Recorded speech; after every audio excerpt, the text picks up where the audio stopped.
My name is Andres Sevcuk. I'm an assistant professor in architecture and planning here at SUTD.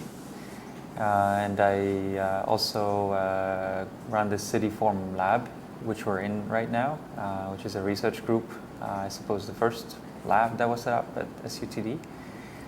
And I've been in Singapore now for about 7 months. I moved here from Cambridge, Massachusetts. I was at MIT for the last 7 years or so before coming here. And I'm originally from Estonia. Architecture usually provides you with the skills of really form making and design towards new environments. But what urban design, or let's say urbanism and urban planning, offer are the analytic skills of how to analyze a place, how to use social science tools and other ways of spatial analysis to make sense of how good cities work.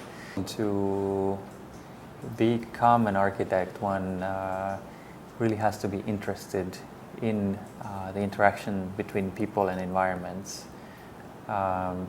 It's not enough to just be interested in forms and shapes and design per se, but an architecture differs from many art forms in the sense that it involves time and it's got social responsibilities.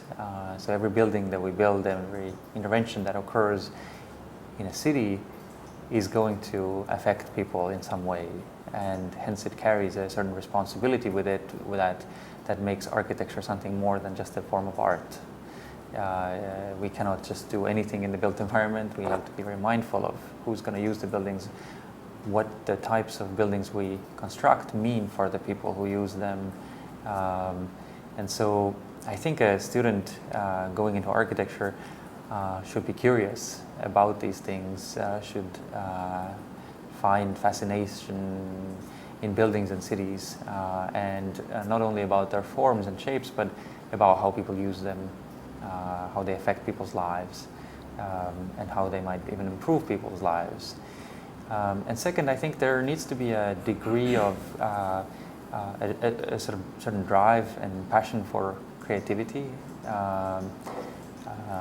As I just mentioned earlier, architecture certainly involves that to a pretty important degree, that you need to not only be a curious person, but you also need to be a creative person. You need to be able to propose new ideas, think out of the box, and design things that are not there yet.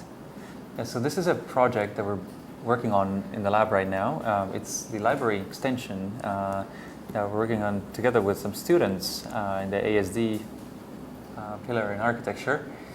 It came out of a student competition where we had a workshop in January, and different student teams worked on putting together proposals for a library extension cafe, which this site is located right behind the SUTD library. And we've jumped in since the competition and helped realize the project within the City Forum Lab. And here you see just one of the renderings, what it might look like in a few months' time. We're going to start the process soon. This is a little model of this lightweight canopy structure that's self-supporting and also has a membrane of skin over it, and covered areas for seating and for a cafe for students, but also an outdoor deck which can be used for student events like a grill party or get-together, as well as a working space for students.